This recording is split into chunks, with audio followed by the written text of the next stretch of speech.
ప్రభునందు మిక్కిలి ప్రియమైనటువంటి దేవుని పిల్లలరా, మీ అందరికీ శుభాలు. దేవుడు మిమ్మల్ని దీవించునుగాక, యెహోవా మిమ్మల్ని ఆశీర్వదించునుగాక. ప్రార్థనాపూర్వకంగా మనం ముందుకు వెళ్దాం, ప్రార్థన చేసుకుందాం. మమ్మల్ని మిక్కిలిగా ప్రేమించిన యేసు ప్రభువా, నీకు వందనాలు. ఒక సందేశమును నాయన వినుటకు మేము సిద్ధంగా ఉండగా నీవు మాతో మాట్లాడండి. అయినా నీ వాక్యము ద్వారా మాతో మాట్లాడి మమ్మల్ని బలపరచమని నజరేయుడైన యేసయ్య అతి శ్రేష్టమైన నామములో ప్రార్థించి వేడుకొనుచున్నాం తండ్రి, ఆమేన్. మీ అందరికీ కూడా ప్రభుతో పయనం అనేటువంటి కార్యక్రమానికి ఆహ్వానం తెలుపుతూ ఉన్నాను. ప్రభుతో పయనం అనేటువంటి ఈ కార్యక్రమం ప్రతి బుధవారము రాత్రి 8 గంటలకు ప్రారంభం జరుగుతూ ఉంది. ఆత్మీయంగా మీరు బలపట్టుకు ఈ కార్యక్రమం మీకు దోహదపడుతుందని మేము ఆశిస్తూ ఉన్నాను. మీరందరూ కూడా క్రమం తప్పకుండా ఈ కార్యక్రమమును వీక్షించండి, దైవ దీవెనలు పొందండి. మరి రండి, కొద్ది నిమిషాల దేవుని యొక్క వాక్యమును ధ్యానం చేద్దాం. కొరింథీయులకు రాసినటువంటి మొదటి పత్రిక 4వ అధ్యాయంలోంచి కొన్ని విషయాలు మనం ధ్యానం చేద్దాం. కొరింథీయులకు రాసినటువంటి మొదటి పత్రిక 4వ అధ్యాయం. పిల్లరా, ఇక్కడ 4వ అధ్యాయంలో మొదటి నుండి 13 వచనాలు ఒక అద్భుతమైనటువంటి సందేశాన్ని ఇవ్వడం జరిగింది. అదేంటంటే, మనము దేవుణ్ణి మెప్పించాలి, దేవునికి నమ్మకంగా ఉండాలి. మనం మనుషుల కొరకు కాదు బ్రతకాల్సింది, దేవుని కొరకు బ్రతకాలి, దేవునికి నమ్మకంగా ఆయన ఇచ్చిన బాధ్యతను మనం నిర్వర్తించాలి అనేటువంటి సందేశాన్ని ఇక్కడ చూస్తూ ఉన్నాం. ఇలాగా మరి ఎవరైతే జీవించకుండా మనుషుల మెప్పు కోరుతారో వారికి ఒక వార్నింగ్ కూడా ఇవ్వడం జరిగింది. ప్రియులరా, మనం అందరము దేవుని మెప్పు కోరాలి, మెచ్చుకోవాల్సిన దేవుడు అనే ఆలోచనతో మనం బ్రతకాలి. మనల్ని మంచివాళ్ళు అనాల్సింది మనుషులు కాదండి, మనల్ని మంచివాళ్ళు అని మన మీద సాక్ష్యం పలకాల్సింది దేవుడే. కానీ మనుషులు దీనికి భిన్నంగా మనుషుల కొరకు బ్రతుకుతున్నట్లు మనం చూస్తూ ఉన్నాం. మనుషుల యొక్క మరి ఫీడ్బ్యాక్ బాగుండాలి, వాళ్ళు మన గురించి మంచిగా అనుకోవాలని తాపత్రయపడుతూ వారు పనులు చేస్తూ ఉన్నారు. అయితే ఆత్మీయంగా మనం ఎంతైతే దేవునికి నమ్మకంగా ఉంటామో దానికి రిజల్ట్ ఇచ్చేవాడు దేవుడే. శరీరానుసారంగా ఎంత మంచి పేరు తెచ్చుకున్నా అది పరలోకానికి తీసుకుపోదు. మనం ఎంత ఆత్మీయంగా మనం సిద్ధపరచుకుంటే అంత మనం దేవుని రాజ్యంలోకి చేరటానికి మరి కృప లభిస్తుంది అనేది మనం చూస్తూ ఉన్నాం. అయితే 14వ వచనం నుండి 21వ వచనం వరకు మనం చూసినట్లయితే, మిమ్మల్ని సిగ్గుపరచవలనని కాదు కానీ నా ప్రియమైన పిల్లలని మీకు బుద్ధి చెప్పుటకు ఈ మాటలు వ్రాయిచున్నాను అన్నారు. ఈ మాట పౌలు గారు అంటున్నారు. సిగ్గుపరచాలని నేను మాట్లాడటం లేదు, సిగ్గుపరచాలని ఎత్తి చూపించడం లేదు. వాస్తవానికి బుద్ధి చెప్పాలని మాత్రమే నా యొక్క ఇంటెన్షన్ అంతా కూడా. నా ఉద్దేశం ఏంటంటే మీకు బుద్ధి చెప్పాలి, మిమ్మల్ని క్రమపరచాలి, మంచి మార్గంలో నడిపించాలి. వాస్తవానికి ఇక్కడ పౌలు గారు తను చెప్తున్నారు, నేను ఒక తండ్రి స్థానంలో ఉన్నాను, మీరు నాకు ప్రియమైనటువంటి పిల్లలు అని చెప్పడం జరిగింది. యు ఆర్ మై బిలవ్డ్, మీరు నా ప్రియమైనటువంటి పిల్లలు. ఏ తండ్రి కూడా తన పిల్లల్ని రోడ్డు మీదకి లాగడు. మరి ఇంట్లో ఏ సమస్యలు ఉన్నా వాటికి సూచనలు, సలహాలు ఇచ్చి ఆ సమస్యకు పరిష్కారాన్ని చూపిస్తారు. అవసరమైతే గద్దించి, అవసరమైతే హెచ్చరించి మంచి క్రమమైన మార్గంలో నడిపిస్తారు. నలుగురిలో పెట్టి అల్లరి చేయరు, నలుగురికి చూపించి నవ్వుల పాలు కూడా చేయరు. సంఘంలో ఉన్నటువంటి దైవ సేవకునిగా ఉన్న ఈ పౌలు గారు సంఘాన్ని దేవుని కుటుంబంగాను, ఈ యొక్క 4వ అధ్యాయంలో చూస్తే ఆయన గృహ నిర్వాహకుడుగాను, దేవుని యొక్క ఇల్లు సంఘముగాను పోల్చి చెప్పడం జరిగింది. ఇది సంఘం అనగా దేవుని ఇల్లు. ఈ సంఘములో దేవుని పిల్లలు ఉన్నారు. ఆ దేవుని పిల్లలను క్రమంగా నడిపించేటువంటి బాధ్యత, ఆ గృహ నిర్వాహకత్వం అనేది దైవ సేవకునికి అప్పగించడం జరుగుతుంది. ఆ దైవ సేవకుడు పిల్లలందరినీ సాధువుగా చక్కగా నడిపించుకుంటూ ఉంటాడు. చాలా మృదువుగా, చాలా సున్నితంగా వ్యవహరిస్తూ అన్ని విషయాల్లో కూడా అవసరమైతే మాట విననప్పుడు గద్దించైనా వారు మంచి మార్గం నడవాలని ఆశిస్తూ ఉంటారు. అయితే ఇక్కడ పౌలు గారు ఇస్తున్నటువంటి స్టేట్మెంట్ ఏంటంటే, నేను మిమ్మల్ని హెచ్చరించినప్పుడు దాన్ని మీరు పాజిటివ్గా తీసుకోండి, మీరు నెగిటివ్గా తీసుకోబాకండి. నేను చెప్పేటువంటి మాటలు మీరు మీ క్షేమం కోసం చెప్పానని అర్థం చేసుకుంటే మీకు లాభం జరుగుతుంది. లేదా నేను చెప్పేటువంటి మాటలు మిమ్మల్ని నవ్వుల పాలు చేసినట్టుగాను సిగ్గుపరచడానికో చెప్పినట్లుగా మీరు తీసుకున్నట్లయితే దాన్ని మీరు పాటించలేరు కాబట్టి నష్టపోతారు అనేటువంటి సందేశాన్ని ఆయన చెప్పడం మనం చూస్తూ ఉన్నాం. ఇక్కడ 15వ వచనం చూద్దాం. క్రీస్తునందు మీకు ఉపదేశకులు 10,000 మంది ఉన్నను తండ్రులు అనేకులు లేరు.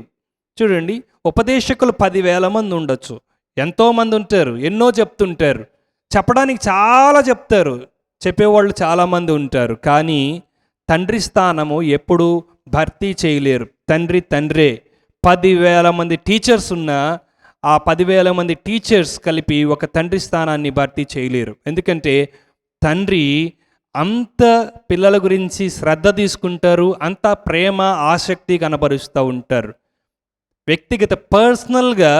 వ్యక్తిగతంగా దగ్గరుండి తన పిల్లల గ్రోత్ని చూడాలనుకుని ఆశించేవారు తండ్రి అండి.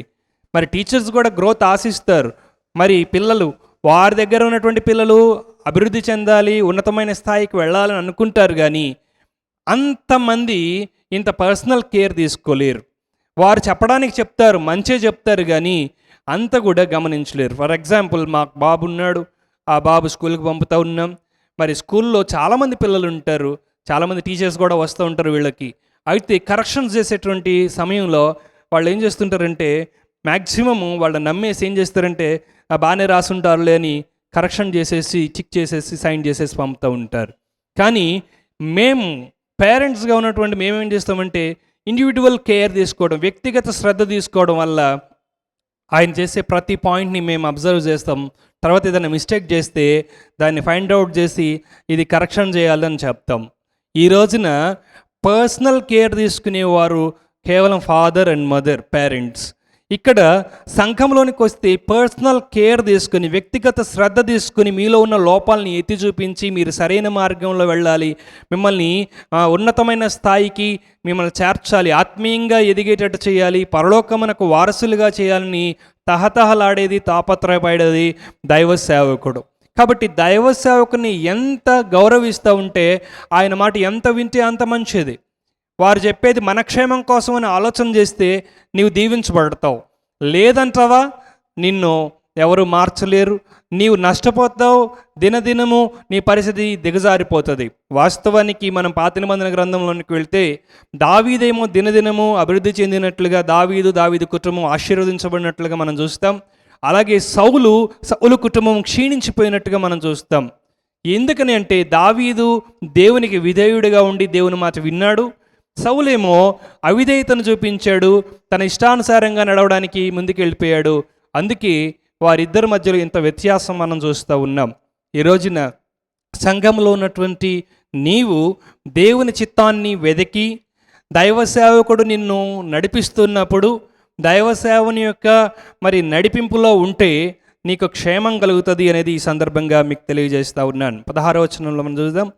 క్రీస్తు యేసునందు సువార్త ద్వారా నేను మిమ్మల్ని కంటిని గనుక మీరు నన్ను పోలి నడుచుకుని వారై ఉండవలనని మిమ్మల్ని బతిమాలుకొనుచున్నాను. Is not an order or not a comment. ఇది ఒక ఆజ్ఞ కాదు, లేకపోతే శాసనము కాదు, కానీ నేను మిమ్మల్ని బతిమలాడుతున్నాను. This my personal request for you. మీకు వ్యక్తిగతంగా బతిమలాడుతా చెప్తున్నాను, నా మాట విని నన్ను పోలి నడుచుకోండి. ఎందుకంటే నేను మిమ్మల్ని సువార్త ద్వారా మిమ్మల్ని కన్నాను. ఆత్మీయమైన పిల్లలు మీరు నాకు. శరీర సంబంధమైన పిల్లలు వేరే ఉంటారు, ఇక్కడ ఆత్మ సంబంధంగా మిమ్మల్ని నేను కన్నాను, మీరు నాకు పిల్లలు. నేను మీకు ఆత్మీయ తండ్రిని కాబట్టి నా మాట వింటే మీకు క్షేమం. నేను ఏ విధంగా ఆత్మీయంగా నడుచుకుంటున్నానో మీరు కూడా నన్ను పోలి ఆత్మీయంగా నడుచుకోవడానికి మీరు సిద్ధపడండి అనే ఒక కాల్ ఇక్కడ మనం చూస్తూ ఉన్నాం ప్రియులారా. ఆ రోజున ఆయన వెంబడించినటువంటి అనేక మంది దీవించబడ్డారు. ఈ రోజున సంఘంలో ఉన్న పిల్లలు కూడా దేవుని మాట వింటే, దైవ సేవకుని మాట వింటే వారు దీవించబడతారు. ఇందులో ఎటువంటి సందేహము లేదు ప్రియులారా. కాబట్టి నీవు 10,000 మంది ఉన్నారు కదా, నాకు అంతమంది ఉన్నారు, ఇంతమంది ఉన్నారు, వాళ్ళు చెప్తున్నారు, వీళ్ళు చెప్తున్నారు, వాళ్ళ మాట వినాలి, వీళ్ళ మాట వినాలి, వాళ్ళని ఇంప్రెస్ చేయాలి, వీళ్ళని ఇంప్రెస్ చేయాలి అని కనుక వాళ్ళు చెప్పినట్టు చేస్తే కనుక ఖచ్చితంగా ఫెయిల్యూర్స్ అనేది వస్తాయి. ఖచ్చితంగా నష్టపోయేది నీవే. నిన్ను ఉన్నతమైనటువంటి స్థాయికి నడిపించాలని నిస్వార్థంగా ఆలోచించే వ్యక్తుల్లో ప్రథమమైన వ్యక్తి దైవ సేవకుడు, దేవుడు. మిగతా వారందరూ లాభాపేక్షతోనో స్వార్థంతోనో లేక ఏదో చెప్పాలి కాబట్టో వారు ఏదో ఉచిత సలహాలు ఇవ్వడం ద్వారా వారు నిన్ను నడిపించుండొచ్చు. నీవు గనక విన్నావంటే చెప్పలేం. మరి కొన్నిసార్లు మంచి జరుగుతుంది, మంచి జరగచ్చు, లేక ఇబ్బందులు కూడా పడవచ్చు. దయచేసి గుర్తుపెట్టుకోండి, 10,000 మంది నీకు ముఖ్యమా? నీ కుటుంబ సభ్యుడు నిన్ను ప్రేమించి నీ కన్న తండ్రి, ఆత్మీయ తండ్రి నీకు ముఖ్యమా? ఎవరి మాట నీవు వింటావు అనేది ఈ రోజున ఒక్కసారి నీవు ఆలోచన చేసుకోవాలి. ప్రియులరా, నేను ఒక చిన్న ఉదాహరణ చెప్పి నేను ముందుకు వెళ్తాను. దయచేసి గుర్తుపెట్టుకోండి, నీ కన్న తండ్రి నిన్ను ప్రేమించినంత బయట వారితో పోల్చుకోండి, వారు ప్రేమిస్తారా? నిన్ను ఉన్నతమైన స్థాయికి చేర్చడానికి వారు బ్యాక్గ్రౌండ్ వర్క్ చేస్తున్న వెనక నుండి ప్రయాసపడుతున్నంత ప్రయాస నిన్ను పైకి తీసుకురావడానికి, నిన్ను ఉన్నతమైన స్థాయికి చేర్చడానికి వారు పడుతున్న కష్టం మరి వేరే 10,000 మంది కావచ్చు, నీకున్న స్నేహితులు కావచ్చు, లేక వేరేకి ఏ విధమైనటువంటి వ్యక్తులైనా కావచ్చు, వాళ్ళు అంత శ్రద్ధ తీసుకొని అంత మరి కష్టపడడం మరి వారు చేయగలుగుతారా? ఒకసారి ఆలోచన చెయ్యండి దయచేసి. అందుకే ఈ రోజున నీవు కనుక రియలైజ్ అయితే, అవును నా దైవ సేవకుడు నా క్షేమం కోరే వ్యక్తి, నన్ను నిస్వార్థంగా ప్రేమించి ముందుకు నడిపించే వ్యక్తి అని నీకు అర్థమైతే ఖచ్చితంగా you must respect your God servant. నీ దైవ సేవకుని నీవు గౌరవించు. ఆ తర్వాత you must obedient to him. నువ్వు ఆయనకి విధేయత కూడా చూపించు. దేవుడు నిన్ను ఆశీర్వదిస్తాడు, దేవుడు నిన్ను దీవిస్తాడు. ప్రియులరా, 17వ వచనంలో కూడా మనం చూస్తే, ఇందు నిమిత్తము ప్రభువునందు నాకు ప్రియుడును నమ్మకమైన నా కుమారుడునగు తిమోతిని మీ యొద్దకు పంపి ఉన్నాను. ఇప్పుడు తిమోతిని ఇంట్రడ్యూస్ చేస్తూ ఉన్నారు, తిమోతిని సంఘానికి పరిచయం చేస్తూ ఉన్నారు. తిమోతి నాకు ప్రియుడు. ఎవరిని బట్టి? ప్రభువునందు నాకు ప్రియుడు. మనం కూడా కొంతమందిని ఇష్టపడతాం కదా, వారి పనులను బట్టి, వారి విధేయతను బట్టి, వారు ఎంతైతే మనకు నమ్మకంగా ఉంటారో దాన్ని బట్టి మనం వారిని ప్రేమిస్తూ ఉంటాం. ఈయన ప్రభువునందు ప్రియుడయ్యాడు, ఎందుకంటే దేవుని మార్గంలో నడుస్తూ ఉన్నాడు. పౌలు గారు నడుస్తున్నటువంటి మార్గంలో ఈయన నడుస్తున్నాడు. నడిచే దారి ఒకటే, ఆలోచన విధానం ఒకటే, ప్రయాసపడేటువంటి విధానం ఒకటే. అందరూ ప్రభు కోసమే ప్రయాసపడుతున్నాడు. పౌలు గారి యొక్క మరి వయసును బట్టి పెద్దవాడై ఉంటాడు, మరి తిమోతి చిన్నవాడుగా ఉన్నాడు, కానీ మరి ఆలోచనలు ఒకటే, ఆ తర్వాత వారిద్దరు నడుస్తున్నటువంటి మార్గం ఒకటే. ఈ విధంగా అన్నీ కలిసినాయి. అందుకే పౌలు గారు ఆయన యొక్క విధేయతను బట్టి, ఆయన యొక్క ప్రభువునందు ఉంచినటువంటి విశ్వాసాన్ని బట్టి చాలా ప్రేమించినట్లుగా మనకు అర్థం అవుతా ఉంది. రెండవదిగా ఇక్కడ మనం చూస్తున్నట్లయితే ఆయన అంటున్నాడు, నమ్మకమైన నా కుమారుడు అంటున్నాడు. పెద్ద ఆయన కదా పౌలు గారు. ఆయన ఏ అవసరత వచ్చినా తిమోతిని పిలిస్తే తిమోతి గారు ఖచ్చితంగా నేనున్నాను, నేను చేస్తాను, నేను చేయగలను అని ప్రతి పని చేసేటువంటి వాడు. ఒక పని అప్పగిస్తే ఫుల్ఫిల్ చేసేవాడు, సక్సెస్ చేసేటువంటి వాడు అన్నమాట.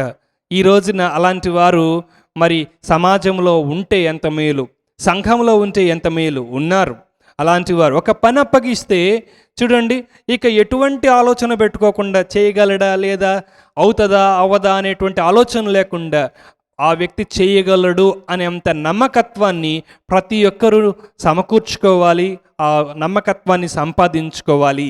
అలా సంపాదించుకున్న వ్యక్తిగా ఇక్కడ మనకు తిమోతి కనపడుతూ ఉన్నాడు. పౌలు గారికి ఎంత విధేయుడిగా ఉన్నాడో అంత నమ్మకస్తుడుగా కూడా ఉన్నాడు. అందుకే ఏం చేస్తున్నాడంటే అక్కడ మరెక్కువ విషయాలు సంఘానికి బోధించడానికి ఇప్పుడు లెటర్ ద్వారా రాస్తూ ఉన్నాడు.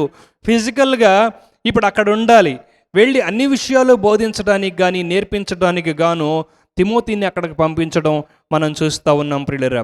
కాబట్టి ఈ రోజున దీన్ని బట్టి కూడా మనం ఏం నేర్చుకుంటున్నామంటే, ఒక దైవ సేవకుడు మనల్ని పూర్తిగా నమ్మి బాధ్యత అప్పగించేంత నమ్మకత్వాన్ని సంపాదించుకోవాలి.